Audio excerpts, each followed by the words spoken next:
Our second match of the day features another lower bracket head-to-head between two teams that used to play pretty frequently. Now it's been quite a while. Matt, what ties both the Florida Mayhem and the Philadelphia Fusion together is they were both teams that turned up at the kickoff clash, and there was some hype about them early on. They suffered at the kickoff clash in their respective regions, and they've been trying to rebuild some form since then. On the Florida Mayhem side, right, we were very excited about their new support line, seeing how Hydron fits in. Exi, we're waiting on him to see him come into the roster. On the Philadelphia side of things, there was absolutely a honeymoon period with this rookie-laden team, but getting battered in the kickoff clash, they're still looking for the glory that seemed within arm's reach at the end of that first tournament, and they're going to have to get through the Mayhem to keep going. I think for Philadelphia, like, they have the higher ceiling of the two teams, right? Like, if you were to look at just kind of like skill across the board, like kind of where they could potentially go as a team, I think you would definitely say the Philadelphia Fusion. I know if everything goes right, they could, you know, find themselves up there with some of the best in the league. Florida Mayhem, I think what you're looking for going into this match is that, like, they're not just like content with yesterday's result and it's like, oh yeah, we reverse sweep London, we're still in, like, that's great. Like, you know, a win like that can almost feel like you've just, like, you kind of completed your mission and you're just done, where it could be a little bit hard to kind of get up into like game form today. So I think looking at how Florida Mayhem starts, that's what I'm looking at in this series. Well, speaking of that, Matthew, we got our starting lineup here for the Mayhem featuring Rupal alongside Sir Margin. So we're expecting to see potential double flex support action. We've seen Sir Margin on the Lucio before. We've seen it on Ilios before as well. It's incredibly aggressive. Not unlike Sir Margin's every other hero, to be honest with you. Matt, Exi is the superstar of this Mayhem team after what we saw against the London Spitfire. What a reverse sweep. An incredible back end of that series from the Mayhem. And Exi was the one that really put, I feel, the Spitfire to bed in those last couple of maps. This team is riding a high, but it was a long day yesterday. Yeah, absolutely. I think Exi has definitely made a huge impact since coming over and joining the Florida Mayhem. It's a little bit unfortunate. I think Hydron is actually playing quite well, but I think when you have a player like Exi and you're able to get your hands on a player that before he kind of retired, took a break, whatever you want to call it, like due to injury, he was one of the best hit scans in the league, so being able to acquire him is huge. Philly, we can take a look at their starting lineup coming into today, and like the desk mentioned, I think the sky is the limit for this team. You know, MN3, we've seen what he's been able to do. I know Aim God really, you know, with what Carpe and Fury, like the veterans of this squad. But if they can get everything clicking, and I think use this tournament, you know, maybe you get past Florida here. Maybe you can even give the next opponent, right? You know, you come in, play well, run for their money. You start to, I think Scott said, like, kind of just like make more of a name for yourself, but I think just more give your team confidence that you can contend with those top teams and build even further, right, going into the future with this squad. Now, you talk about this Philly Fusion roster having a high ceiling, but the question for this team is how long can they operate at that level 4? The issue for them is that consistency, right? Such an explosive start in the league. They slowed down in a big way, sort of following that into the kickoff clash finals, but this is a team that is, you know, it's a couple veterans, like you mentioned, surrounded by these rookies. Here, it's going to be Aim God obviously being the old head in this permutation of the roster with Bellis Rare coming in and playing main tank here, or rather tank. I've got to say though, MN3 and Zest, there's a reason why everyone's talking about them. At first it was Zest, it was the Genji, and later the Tracer play that really excited us. Zest comes in to the Midseason Madness Tournament, tied for first on solo kills per 10 as Tracer. Pretty important when we see a lot of teams just try and have their Tracers without support go and try and hit these backlines hard. And it's so hard to get those solo kills now with Zenyatta being as powerful as he is. Zest is overcoming that particular issue in a lot of situations, so it's a real boon to the Fusion when he can get rolling in that way. The team's really exciting, but again, people are not really sure where to put them. I went against the Dallas Fuel though. Dallas looking a little bit weaker in this current metagame, to be fair, but that's still a huge patch to put on their shoulder as they try and advance here through this lower bracket. It's still a huge win. I know I guess like an unoptimal meta or an ideal meta for the Dallas Fuel. They're still a very talented, they'll still be on a lot of teams in that state. And you can see Zest Tracer stats so far this season, very impressive all around in terms of really just kind of in the top, what, 7 across everything pretty much. Top half of the league. That's really impressive to kick off the season. Yeah, and I think that now in a 5v5 format, those solo kills are something you really can't rely on, right? Especially with backlines, you know, starting to get patched in such a way that they become a little bit more self-sufficient. So being, like I said, being able to achieve those, these are the stats that matter, right? Pulse 1 kills also is, you know, is pretty important, but again, if you have a player that can truly be a low economy, high impact individual, it reduces the pressure on your team in other areas of their game. That's something to keep an eye on here as we, you know, want to see more from Zest, as this team really needs someone to push them over the line here. The desk says they expect a 3-0 between the Fusion and the Mayhem here. That's pretty high praise for Philly when they had their shakiness as well. Well, I think if you are the Florida Mayhem and you come into this series expecting to just, you know, maybe we'll kick it off, you know, and fall down too low, and then you kind of like wake up. I don't know if you're going to be able to do that against this Philadelphia Fusion team, right? You're able to get by the London Spitfire with it, but Philadelphia, you know, just has a lot more firepower, right? I imagine, you know, if they're clicking to the point they're up 2-0, they're going to put you to sleep. The Bellis Rio Wrecking Ball, something we're seeing more of lately, has been a pretty good look for Philly Fusion. And MN3, if he comes out on that Ash, obviously, one of the sort of earlier adopters of that pick in that Eastern region. We always talk about how we rarely see it in the West. Definitely it was incubated in the Eastern region, and MN3, one of the core proponents of that pick. If we get an XC Widow, though, that's going to make this pretty spicy because, I mean, MN3 has some of the best Widow stats in the entire league, and it's not even particularly close. So that'll be fun if we get that, but out of the gates here on Ilios, someone will be on the Wrecking Ball, the backline of Rupal and Sir Marged here. But I think it's interesting, we've actually got Brig Zen for Philly. Yeah, Brig Zen has been pretty popular with the Wrecking Ball in combination. So you have the Harmony Orb at range for the Wrecking Ball. You can also kind of protect some of these players in the back with the Brig, but Sir Majed finds an early pickoff. Okay, both teams able to get key eliminations on the superstars of either side. I mean, the Fusion that move up to try and set up on the point here. Bellis Rio wants to try and pressure Marged's direction.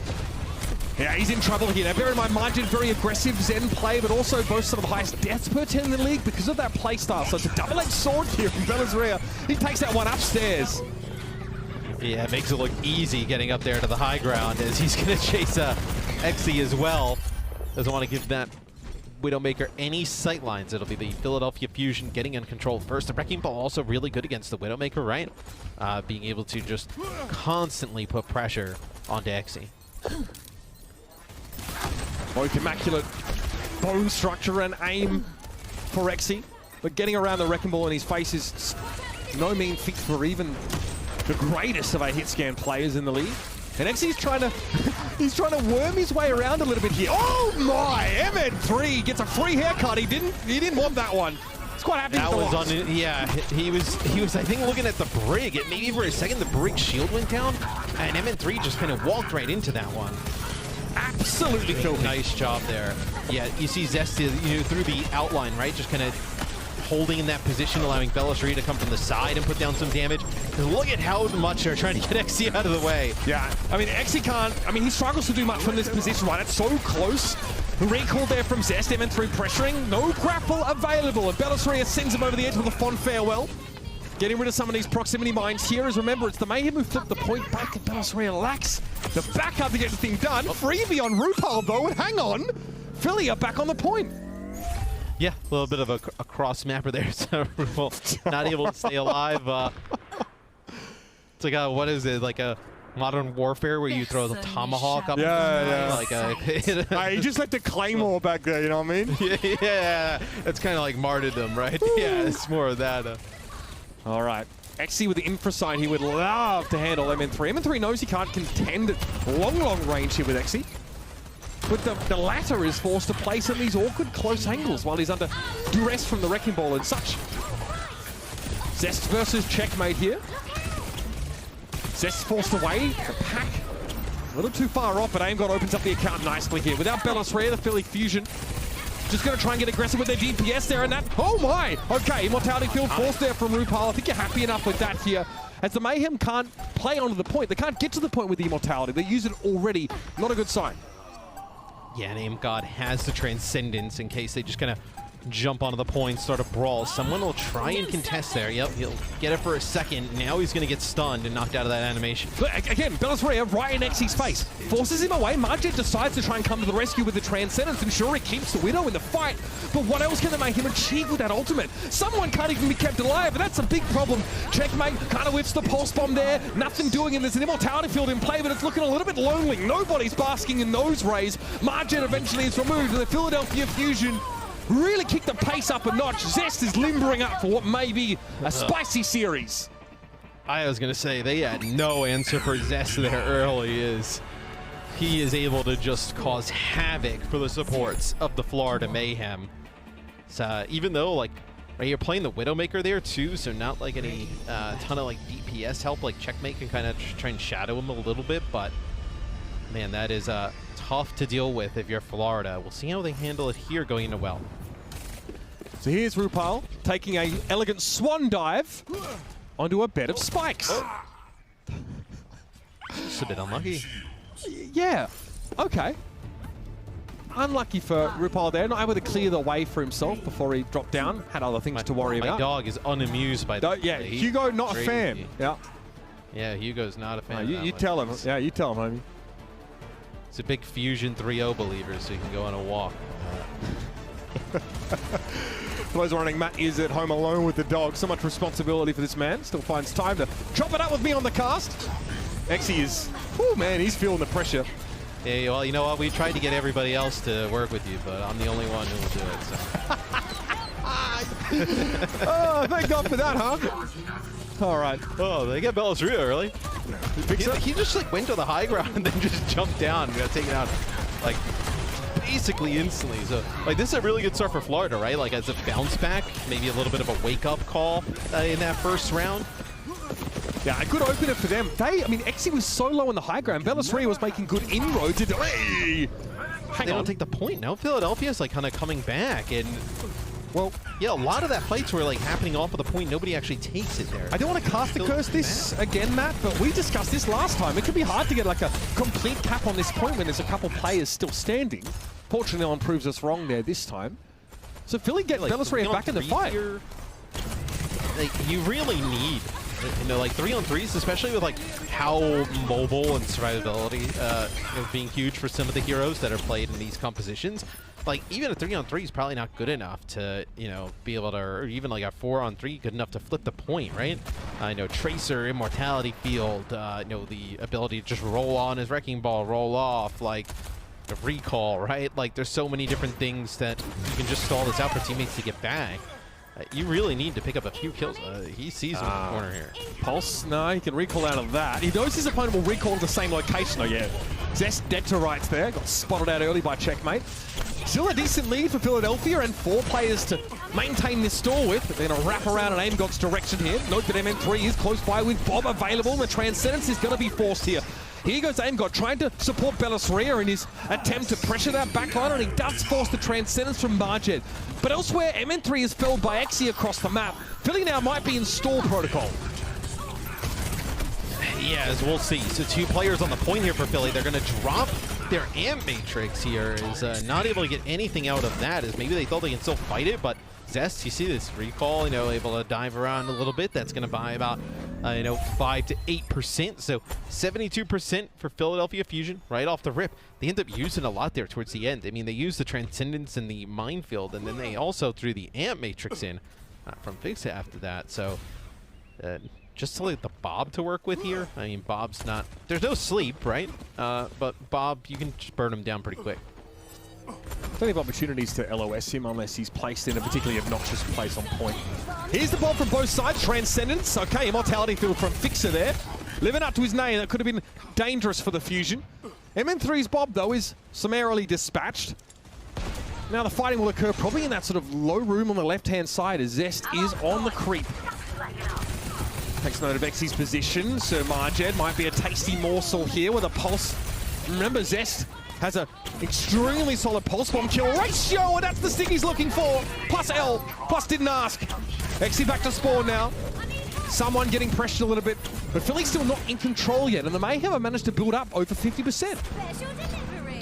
Ooh, his checkmate's pulse bomb doesn't connect. Ooh. Oh, someone trying to roll That's on not the good. point, but doesn't get the contest. Yeah, so it will flip to the Fusion. You still have a few players here split for the Florida Mayhem, where they got to come up with kills here. They got to go big. Sorry, Marged. Okay. That aggressive playstyle, that's exactly what we want from him right now. Philly did flip the point back, though, so Florida lose the chance to extend their lead in a winning fight. Drawn out as it may have been. Someone. Well, that's a Haitian pancake. I gotta say, the kills there for Marged was huge, because if he doesn't come up with those two, you know, you're at like 80+%. You have a few players still lingering around. You lose those players, like your last fight territory here for Florida Mayhem, and it does not look good in that scenario. So those two kills for Sir Majid were huge. Someone hoping to continue to pressure here. A lot of health on that Wrecking Ball. But Aim God opens up the account as XC down. Both Ashe players struggling here to have a real big impact. Discord on Bellisrare, but also someone, he still goes forward despite that, and the Transcendence comes in just a little too late from Marged. Still low. The backlines are doing their job. MN3 is brought down here. Florida still control the point. And Philly don't look any closer to taking it back. Aim God has the Transcendence here now. Can they turn that into a kill opportunity on Marged? The Immortality field from RuPaul is gone, and so Marged tries to back off, but Fixer won't let him get away. Bellisrare hopes to flip here, and he gets it. The minefield assisting with that, and someone had his eyes turned elsewhere. MN3's back in the fight, but Philly have control. They can go to 99 themselves now. Yeah, and you've lost someone, and you've lost checkmate, so who's going to stall? It's going to be Bob, as he runs right into another Bob and gets pushed back. Yeah, Bob v. Bob action. You'll love to see it, but crucially, it's still Philly with control right now. Checkmate's looking for a location for this pulse bomb as RuPaul's Immortality field is removed, but he was able to get the Wrecking Ball with that time, and Checkmate sticks it. MN3 forced to tip the king as he'll continue to pressure this backline further. This is good looks from the Mayhem, and now XC gets involved in a big way. Tracer stalls for just a moment, but what can Zest do? Not a lot. We've got an even game here on Ilios. I feel like every time we're on with a Tracer, it's just a pulse bomb that connects with these Ashes for both teams. It's, I feel like, you know, XC and MN3, it's been a little bit of a rough go to start things off, right? You know, how much pressure they're under for the Wrecking Balls, the Tracers in the mix, right? It's really difficult because, you know, XC picks up a few at the end, but this is where I think the game turned, because you look at the type of situation they're in. They're down their Tracer, the point just flips over, you have players all over the place, and yeah, I mean, those are two sick kills. So Marged leads his team, 7 final blows to his name on that Zen. Very much a third DPS just when the Mayhem needed him most. He really does play like a third DPS. I mean, you talk about aggression, right? We see like last show in the last series, going to go on some of these flanks and take these off angles. You don't see the same type of like flanks from Sir Majid, but you do see him take lots of fights. Be very aggressive in terms of you know, chasing down kills and not being afraid to duel out with some DPS. Yeah, like look at this. So like he's not flanking. Oh man, but he's taking aggressive sight lines, so trying to give himself kills at longer ranges. XE, okay, barely able to stay alive. Bellisrare says, okay, that's an Immortality field. I'll take that. Oh dear, that's going to have to be a recall. Good, he's causing so many problems here for the Mayhem. They've got to do something about Bellisrare. Yeah, I was going to say, he is getting so close to getting like an environmental kill. But while he's doing that, someone, Sir Majid, and I believe Checkmate push on forward, and they're able to get 2 players. So now that you don't have the point for Philadelphia, this is going to be an advantage for the Florida Mayhem, and they should be able to get control first. Oh, man, you're going to be so frustrated if you're Bellisrare here for the Fusion. You cause a lot of disruption, make it hard for the Mayhem to execute their plans, but the rest of your team gets flattened at range, no less.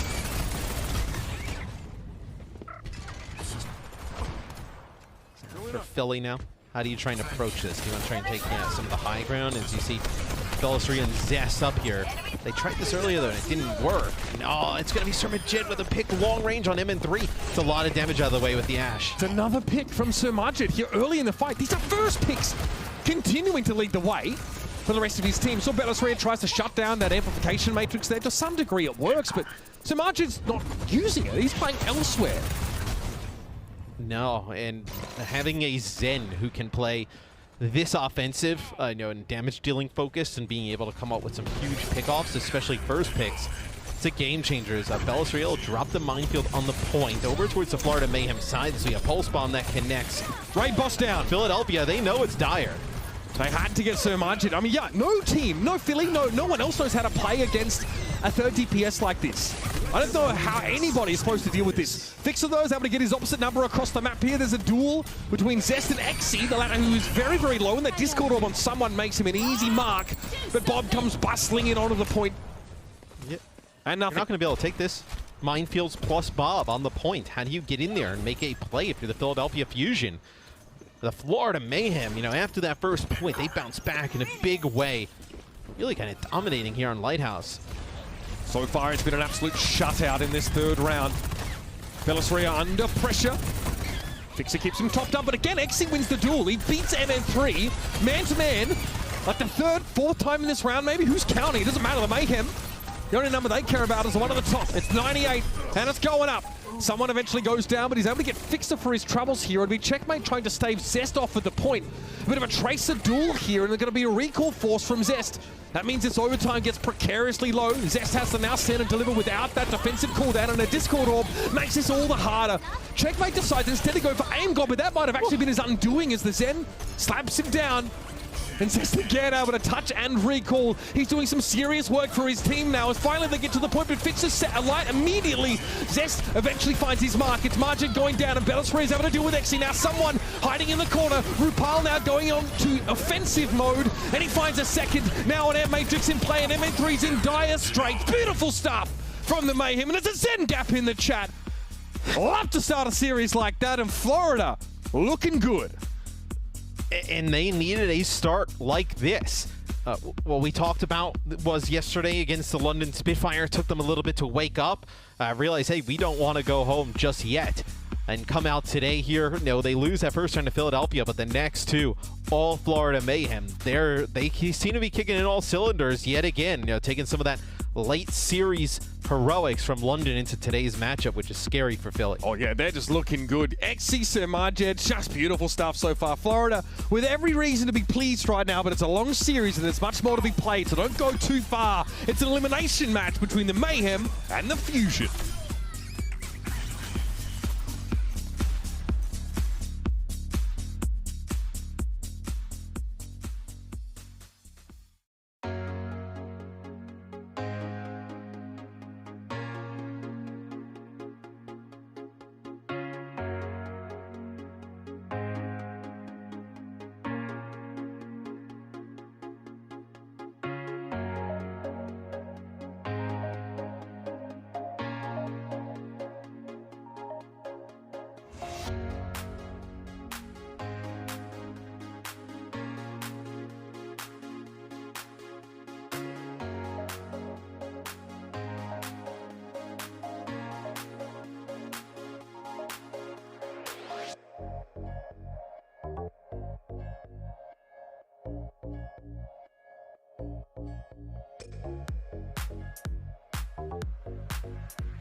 A hotly contested back and forth map 1 on Ilios sees the Mayhem come out on top, and some heroics here in the final stages from Rupal, who not only deals with a lot of aggression in his direction, but he helps someone clutch the round out here. Yeah, massive star here for the Florida Mayhem. I know you hear everybody on the desk fully expect Philly to come in, get a 3-0, and Florida squashes that right off the rip, right? See some of the healing done on the Batiste. Wasn't even playing Batiste the entire time, right? I know there was a little bit of change up there, you know, playing some Brig. So just I believe they're on Lighthouse. These are massive numbers. Yeah, RuPaul obviously, you know, played the Baptiste on that first round and had a bit of a slow start on Ruins, right? So the fact that his stat card looks that impressive after such a slow, sluggish start from the Florida Mayhem, well, that means a heck of a lot here. Got some substitutions coming in, though, so the double-edged sword of Sir Margit comes out here, sheathed for the time being, as Artemo, the veteran, comes back in. We have a substitution here for the Philadelphia Fusion. Fury, talking about veterans, 5th year in the Overwatch League, will replace rookie Bellis Rhea. Yeah, and it'll be going to King's Row will be the Philadelphia Fusion pick. You bring in Fury, you know, able to play the, really, you're kind of looking at Sigma probably right here. You know, Sigma at a very high level. You know, we've seen him play D.Va in the past. Really, just one of the more mechanically talented tanks that we've seen in Overwatch history. Now, also, you kind of mentioned, right? He's like one of the only players still remaining, right, from the inaugural season. I mean, Fury's been around for ages. I mean, he and Carpe, you know, 2 5-year veterans on the same team, but not many rosters can boast that same achievement. Fury also credited with one of the most freakish moments of premonition as a D.Va player with a, you know, I think it was season 1, season 2, maybe a unnatural flick with a, you know, a pulse bomb eat from the defense matrix on Gibraltar. Just really impossible things. It's definitely up there with like that triple collat of merit. Just these astounding moments from star players. So Fury really wrote the book on that flex tank, that off tank play in Overwatch 1, and he's here to continue his legacy, Matt. See if he can get it done with Fusion, who, frankly, again, show us 2 sides of a coin there in that first map, getting shut out in that last round. Not a good look. And I think you worry, really, if you're the Fusion, if you lose this map, right? All kind of, like you say, mostly like a rookie lineup, right? You know, you do have some veterans on the squad, but do you lose the confidence, right? Florida, now they're starting to click, right? That would be, what, 5 maps in a row, right? I know the reverse sweep yesterday is like, let's say the first 2 today. Like, that's a team that's on fire right now. You'd be really worried about Philly potentially going home in a pretty commanding fashion by Florida. I mean, yeah, that would be pretty incredible, considering I think expectations for the Mayhem aren't exactly sky high, right? Well, we saw them at the kickoff clash. We sort of felt like we took their measure pretty accurately. The team has definitely evolved a lot since then, though. I feel like we're seeing, obviously, Rupal's addition, you know, smoothed out a lot of the rougher edges, and also someone showing us a deeper tank pool, right? The Wrecking Ball, the Reinhardt play on maps like Colosseo. There's much more to this team than meets the eye, and Exi adds that bit of star power here that it's been pretty mind-blowing in how he's been able to just win those first pick duels against MN3 on the Ashe versus Ashe consistently in that last map. It's like 2 completely different style of teams, you would say, right? Where like Philadelphia, we talk about how much of like potential and like the individual skill of each of these players, right? And like if they can reach their highs, like they can be one of the best teams in the league. But sometimes it doesn't happen, right? Sometimes like they'll have a fantastic game, sometimes you have a little bit of an off game, you know, kind of like, so, as weird as it sounds, like, you know, how are you feeling that day kind of scenario. Where Florida, they're just like, they're not super flashy, they're consistently good, right? And you feel like, you know, some of their more impactful players, like someone Exi, Surmajed, they are pretty consistent with their performance, right? To where if a team like Philadelphia, let's say, who you would look on paper and maybe say, hey, you know, they do have a little bit more, you know, talent, they're able to hit a higher level. If they don't come in and hit that higher level, Florida is skilled enough that they will just win a series like that, right? Because they play pretty consistently game in and game out. And you are now looking at the source of our slight delay here as we're getting Artemo on we give that away. And yeah, maybe the people standing around him sort of... Is it like 3 people hovering over? There's gaffer tape, yep. Okay. Might need some surgery here. And you're pretty, you know, seeing that entire room and being able to figure out what the problem is. I mean, it's not even pretty that. impressive there. I'm actually just seeing the one shot of a player and figuring it out. So I would say I have even less information to make that inference on, making it even more impressive. Here's someone pretty darn impressive on Ilios here. 10.6. They'll put that in 10. your reel for the Esports Awards, probably. Do they let you do that? Deciphering this type. Is that how I'm going to get the edge over like some random League of Legends or COD guy? A reel. All right. We'll get a, maybe. Well, but all right. I'll hit up your agent. Let's talk about this though. I mean, again, we saw a lot of those first kills. The first kills don't always manifest on these stat boards, right? They usually just fall under like another final blow or whatever. But look, over 10.6 on Ash. That's pretty huge, especially, and I think this will be even more damning if it was side by side with MN3's Ash on Ilios, because a lot of the time these two players are seeking each other out early, so they don't have to worry about getting randomly headshot. They get rid of the Ash and then they go to work. I think it's also like we've seen so many players kind of come and go with like really explosive performances since XC. Like we've seen him at his peak, right? But you think back to like when he was on Paris Eternal and like the stuff he was pulling out. Like, he was one of the more exciting, promising players in the league, right? And when, like, he's not able to play for Dallas Fuel, that kind of leaves a huge hole in their lineup. Like, obviously, I think still kind of getting a little bit more into, like, you know, not, like, maybe, like, game shape, so to speak, right? Like, kind of getting back to, like, the level of pro play. But, man, like, he is a scary player. Like, the type of player who can take over games against the best. And, like, what felt so tragic is that, like, XC was played by injury, right? It was actually physical limitations that prevented him from playing. And he had, like, it must be so hard because... it wasn't like Reinforce where he just got lazy. It was, he had an actual issue. I mean, listen, being Windsor's charge monkey... you can only go so long doing that. You know, like you just jump in with a Zaya bubble and die so your other tank can get charged. I don't think you want to do that in the long term. I don't blame Johnny. I was in China with him. I saw how that went down. But in Nex's case, right, like, you know, you want to try and do all this while you're young. A lot of pro players like really want to fit this kind of experience into their lives. And when you take a year off for an injury, you have to have such dedication to get back to that same form you're talking about, Matt. So this is a huge achievement for XC. Now he's got to deliver in the team format, you know? Yeah, because I'm sure in like seriousness, if you are to speak to like, you know, Custer or Johnny or any like pro player, like, yeah, there's really nothing like it. So to be able to kind of like bounce back from injury, get back into it, it has to feel awesome for XC. What doesn't feel awesome is probably some of those, you know, damage boosted shots from Zest on top of his head. As it'll be a Reinhardt-based comp here. Kind of gives you a little bit when Animo comes in. You know you're going to see some kind of like Lucio-type play. And they're going to play it with the May here. So interesting setup. Philadelphia Fusion are bringing out. Oh, until Zest brings the spice. Damage boosted Echo. Something that, again, we see some Echo in the West, right? But the Mercy to invest even more heavily into that role, man, I mean, it's like a unicorn out there. So the Mayhem have got to figure this out, and they're going to have to do it quickly. Man, I'm just thinking about someone's POV of playing Reinhardt into this, and it is brutal. He just gets punched right away. Chase goes for a charge, and Fury just dodges it. And now he's kind of just stuck in the point. Yeah, it feels like you're at like a Zed concert as the Reinhardt looking down. There's like lights and orbs and everything flying around. Railguns as well as MN3 makes it 2. Someone forced to stand behind the shield and be more of a prop than anything else. Has the Philly Fusion wiped the Mayhem from point A. So we'll see what the Florida Mayhem decide to do in terms of composition.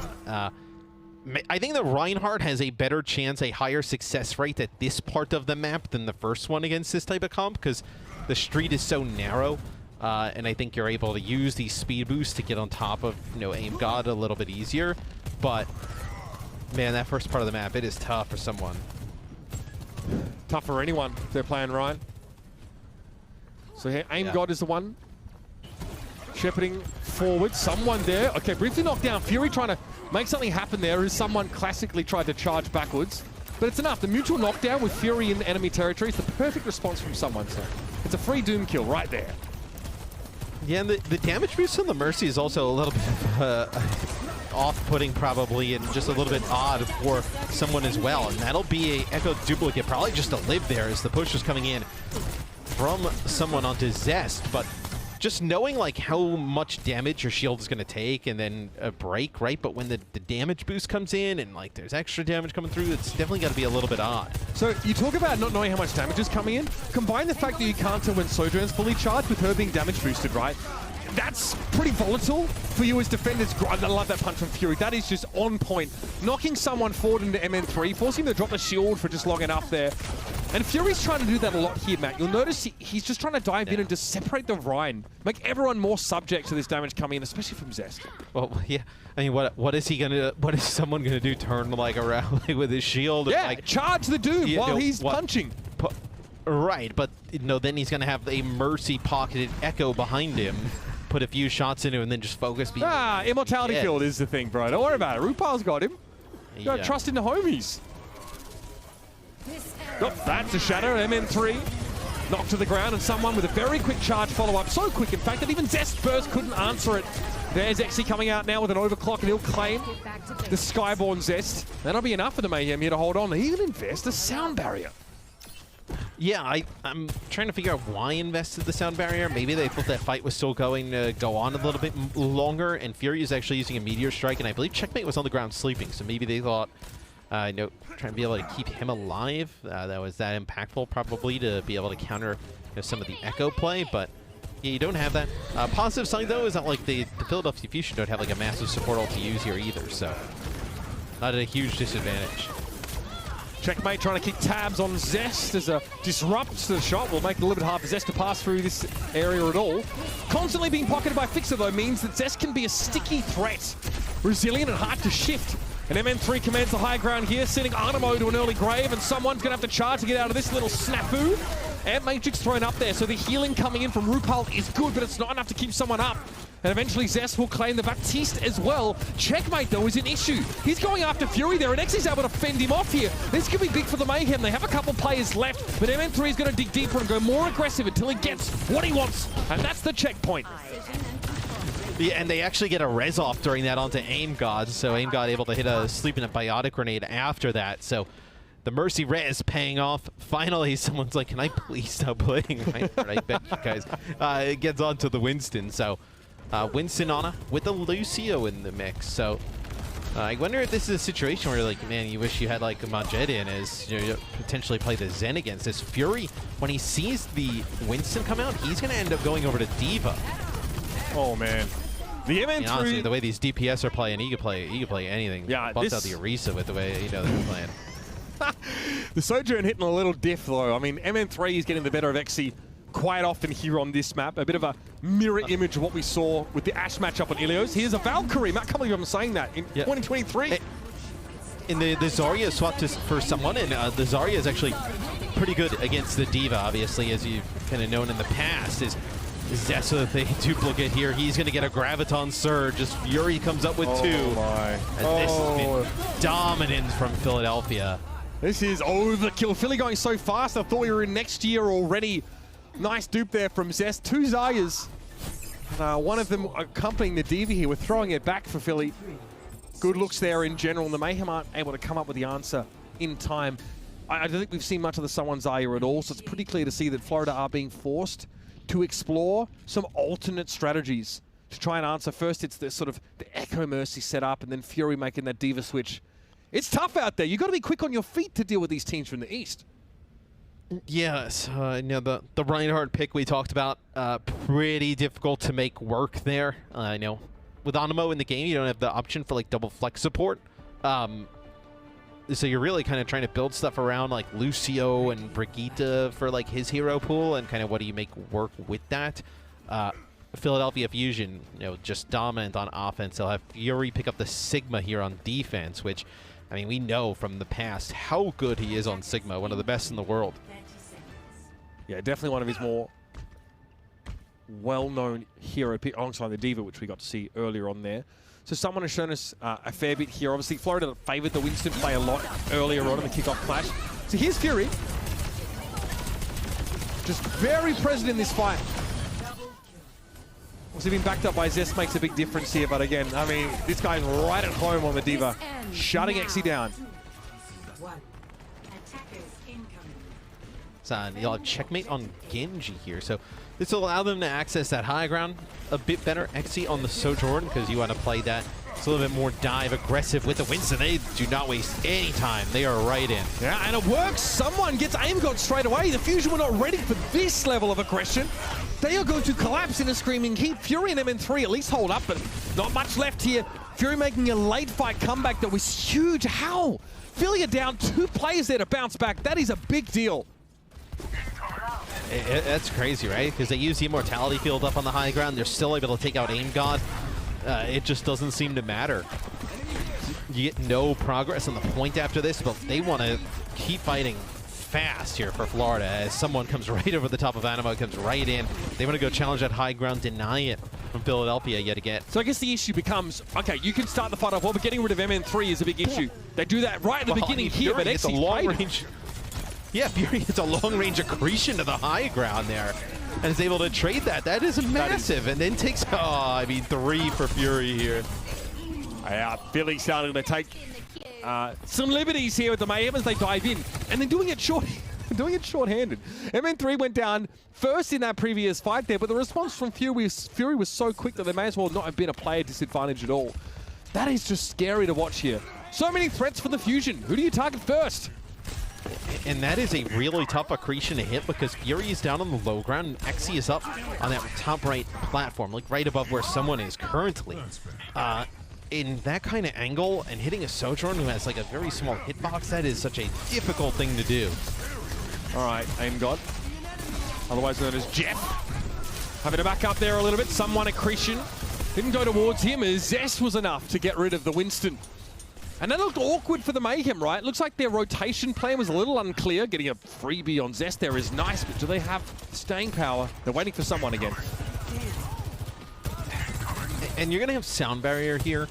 Like, you can speed in with the sound barrier, try and use it that way. You know, a little bit more survivability. And just going to kick someone off of the high ground. That'll be an Amp Matrix, and it's going to be a Gravitic Flux.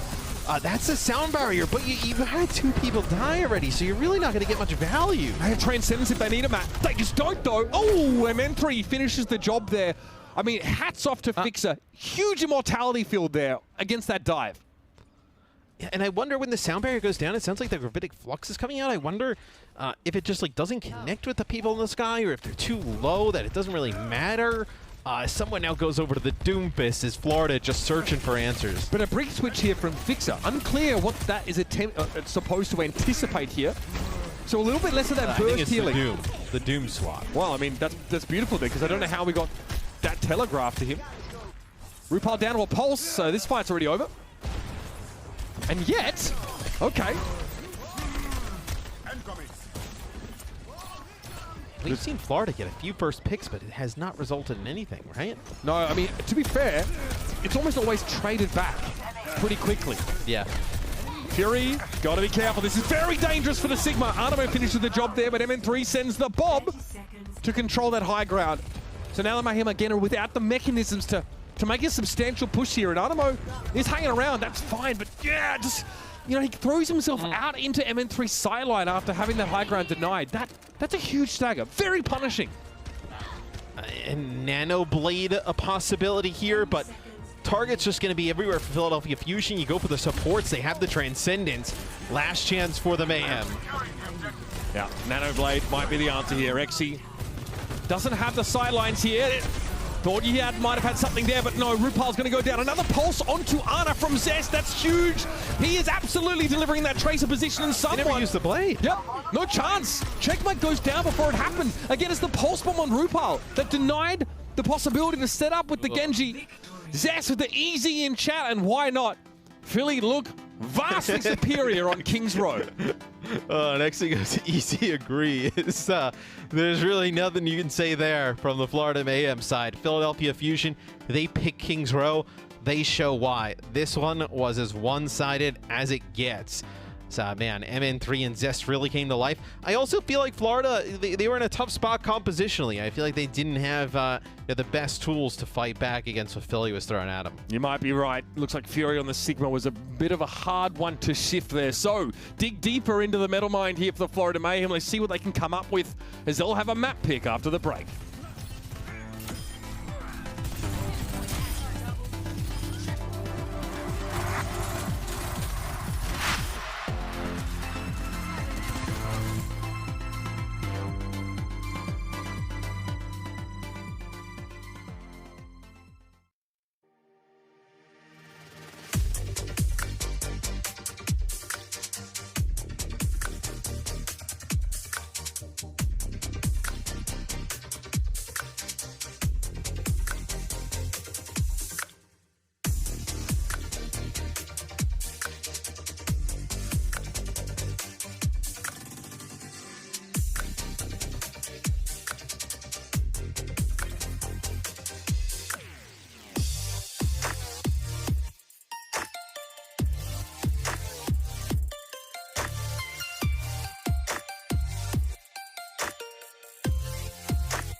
royalty is in our midst. The Midseason Madness Legendary Skin Royal Knight Mercy is on sale now through August 19th for just 200 League tokens, so get yours today. Great time to snap that skin up. It is, I mean, it's pretty sick. Mercy skins always kind of hit diff. This one, no exception to that one. But hey, what's royalty to a god here as AIM God on the rest of the Fusion to make short work of the Florida Mayhem. On that second map, Kings Row is, oh man, like you said, Matt, it doesn't get much more one-sided than that. No, there's really nothing that the Florida Mayhem did there that like made it remotely close. It's pretty much all of Philadelphia Fusion there. Yeah, look really solid. Obviously, that you know, a lot of those first stalls getting won out by MN3. That Sojourn popping off in a big way. And it definitely seemed like while the dives started off well for the Mayhem, right, they were getting like a kill on Zenyatta straight away. Eventually, as the fight went on, you know, with the Baptiste play, of course, from the Fusion, they're able just to push back and make it impossible for the Mayhem to win. So very impressive stuff. This is just MN3's attack round on Kings Row. Now, bear in mind, they did finish the map on that one. So 12 final blows, so 6 of those obviously coming from railguns. And yeah, pretty nasty railgun accuracy there, up by 63%. Just the attacking round, bear that in mind. Yeah, no, it's crazy the way that MN3 played there. Just the one death there on Kings Row. You know, the 12 final blows. I mean, just there was no answer. And you were wondering, like, you know, is he going to come alive? Definitely bounced back there in Kings Row.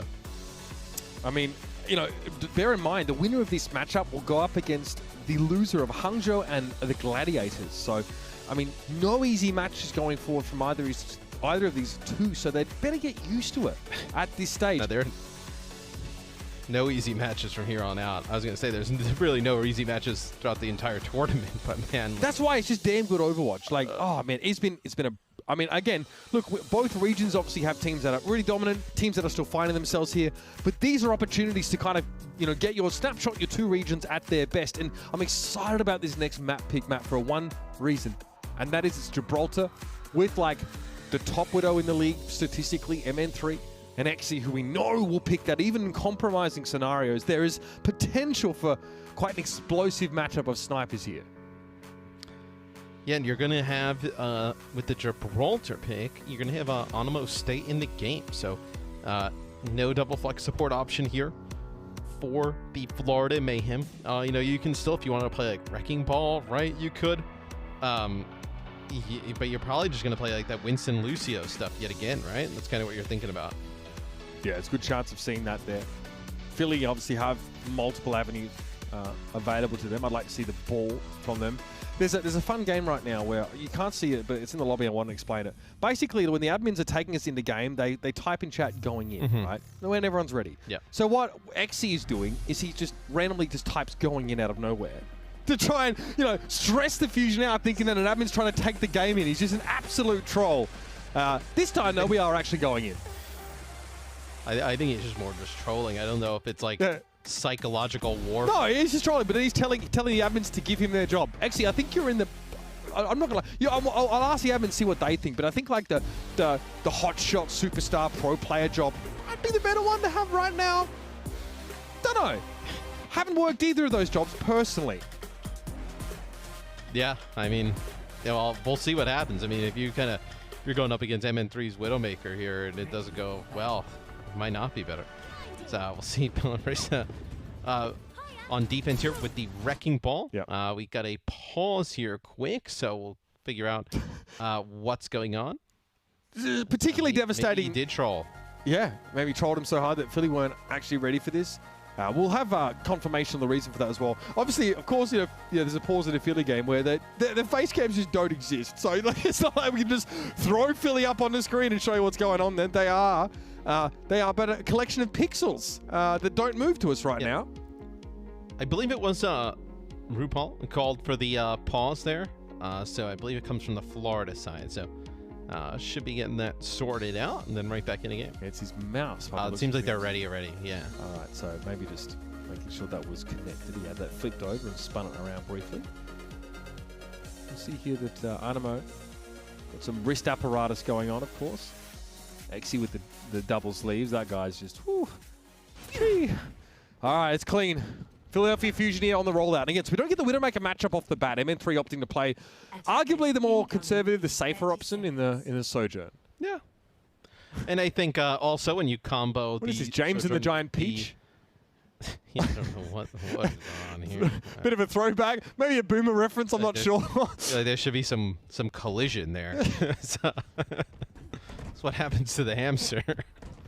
As you can play the Sojourn with the Tracer in the ball, right? As like a really aggressive setup. So Florida, probably just a Roadhog hook here off the bat, see if you can get anybody from the high ground, and then a little bit of a switch.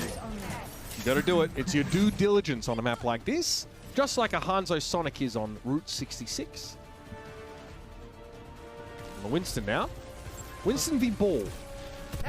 And maybe you wanted more of the Brigitte play from Onimo being in the game, because you're a little bit worried about like how good like Zest has been on the Tracer, and then also the dive from the ball. Obviously, I think you do lose out on a bit of damage not having the Zenyatta in the mix. Zen is so strong right now. We saw what Marjay did for the team in that first map. I understand there's protocols. You don't just throw him in because he had a good map, but it's obviously tough to see him go without him. Actually hardly perturbed by that disruptor shot there. No collision, so MN3 had to basically estimate where that would stop. Pretty clever. So the Mayhem have taken up this high ground residence with limited resistance from the Fusion. Really happy to give that space up now, and let's see how the Mayhem make use of it. Yeah, but the cart is not like made enough progress, right? Like you usually see like the high ground really make an impact when the cart's made its way through the tunnel, but it hasn't made it just yet. Ria going around and around until he gets put to sleep.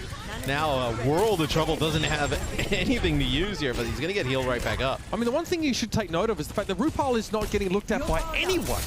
He got to heal up someone entirely, and he's under no duress whatsoever. Philly's, I guess, their target priority. They're not really where it has to be. I guess Ria didn't have backup. Whichever way you slice it, too much space for Florida's Ana, and RuPaul makes extensive use of it. Yeah, it's a really odd first point here. Like, who is this trying to kill Fusion?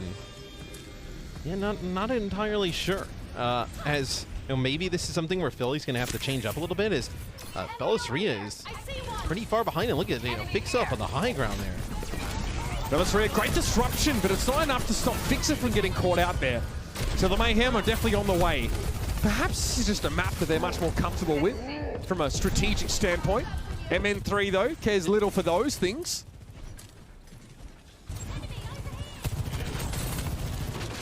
We know maybe it's something that they've watched the Philadelphia Fusion play and figure, you know, they're not playing the right comps, or maybe don't have the right personnel to do it on this map, as it's going to be 2 kills for Zest. I mean, sometimes as long as you can put him on Tracer, yeah, you're in a good spot. I think they got bailed out pretty big time there by MN3 and Zest, did the Fusion.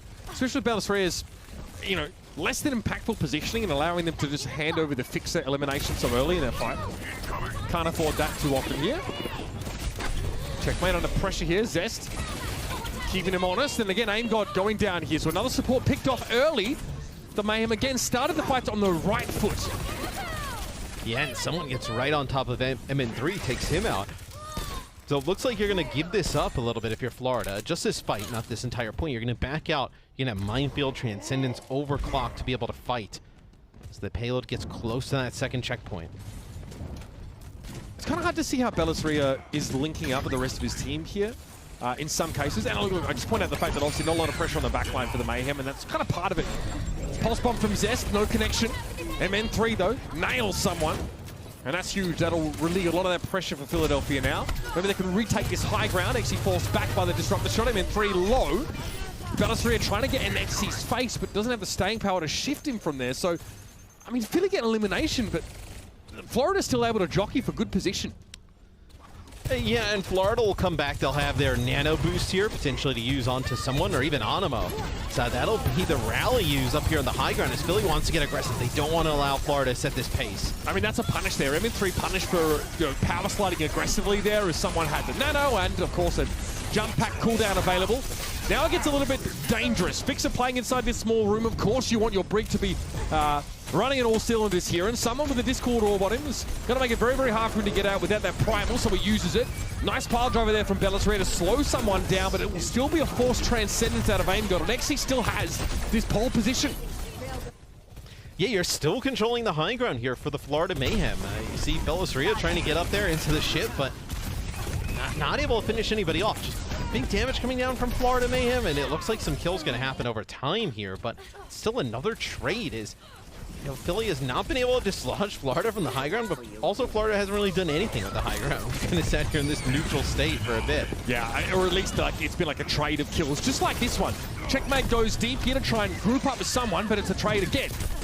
That's lovely from Bellatrix. Perfect use of the minefield and knocking the Mayhem into them here. I've got to say, despite Bellatrix, for all appearances, playing a solo, I also like that he's sort of trying to potentially body block something there. Bellatrix very, very good at using Pile Driver to disrupt the rhythm of the Mayhem. You see, like every time someone tries to dive, Matt, he gets sort of knocked up and disrupted midway through that cooldown. It's very frustrating for Winston in that situation. I like the Ashe swap here. Really good at long range. And when we've been seeing a lot of these fights, there's such close quarters that if you're able to get a good dynamite in that close quarter, just a lot of damage, you know, built up. The other team's gonna have to run, puts you in your better sight line. See, that's a kill again for the Florida Mayhem. Can they capitalize on this though? I love that timing from someone. He knows that from the high ground, you know, MN3 is going to be ejected, so he links up perfectly with that displacement. And Philadelphia will have to see the checkpoint. The Mayhem with only about 2 minutes to work with, so we'll see if this Ashe switch is the difference maker, because just in terms of how Xy's looked, definitely been a better pick for him so far this series. Yeah, I think the Ashe has been really, I think for the Western region teams, it's been something that they've started to use a little bit more. We've seen it in the East, but the teams in the West have been pulling out the Ashe. It's been pretty effective in certain situations and certain parts of the map. I feel like right here, this is kind of like almost a part of a map that like Ashe was like designed for, right? Like the perfect sight lines, perfect distance. Elevation, really good wind spot. velocity, yeah, humidity. All right, checkmate pulse here as Bellatrix makes a strafing run. Just waiting for the dive here. Oh, no pulse bomb connect, but doesn't matter because he has the damage there just to ruin Exi with the pulse pistols. Someone's primal rage here now. I wonder how he tries to use this. He wants an environmental kill, but he realizes it might be too risky, especially when you can play it down here. Still pretty good payload progress here. You're gonna get it under this bridge. See, it looks like you're waiting here just to get everybody back at full strength. You can see Xy's outline coming on back. Checkmate takes so much damage going in with that pulse bomb. 35 seconds. He's out of sync with someone. Someone's diving back at the same time as Checkmate tries to commit for a kill. So even if he gets that, I think it's because the minefield tapping. Yeah. It's because the minefield tapping here. MN3 wants to start this one himself. Ooh, RuPaul can't do much about that one. These rails are hitting hard. Not a whole lot can be done there. That was a great piercing rail from MN3. Didn't get kills for those, but the damage was big. And this is bad news for the Mayhem now. Their odds of a map completion starting to get away from them. Yeah, and someone is going to switch over to the Doomfist. It's going to be a pulse bomb from Zest onto RuPaul, but yeah, Fixa here using the rally, not able to make it back towards the payload, but pretty decent progress there for Florida Mayhem. You get both checkpoints and you get it about halfway towards the end of the map. I think it's been a really interesting map so far because both teams are like evidently being faced with, you know, different struggles, right? Philadelphia obviously giving up a lot of ground at the start of that round, and Bellatrix with that sort of weird play inside server room with no backup, and we're watching RuPaul just basically sip cocktails and throw grenades and look very comfortable. And then Florida getting slowed down towards the end of that map there, and finally the disruption from Philly starting to take hold, and seeing a little bit of you know, out of sync plays from the Mayhem here. So quite fascinating, but Philly are the ones that end up recovering late in the round, and hey, a map completion and maybe a Widowmaker out of the gates could be on the cards for Philly. That would be exciting, seeing this Widowmaker battle. So maybe Xy expects it to happen here. Yeah, Zest. This is so huge. This, yeah, the honor kill, I'm pretty sure. Yep. And probably not even expecting that to happen, right? Well, and that, I mean, I think even if that kill doesn't play. happen, I don't think that someone can touch in time anyway. Well, he probably got slowed down, I guess, by like half a second by having to maybe like DI backwards and not get blown up, but he wouldn't have died to the pulse anyway, so. Still, It was very nice, and it would have made it impossible for Florida to win a fair fight there. 5, 4, We're getting a Matt. Oh, please! Are you... homie, finally get a Philly game when you doing me like that? Okay. MN3 on the Sojourn once more. Johnny was on the edge of his seat, probably seeing the Moira Zen hover from Philadelphia.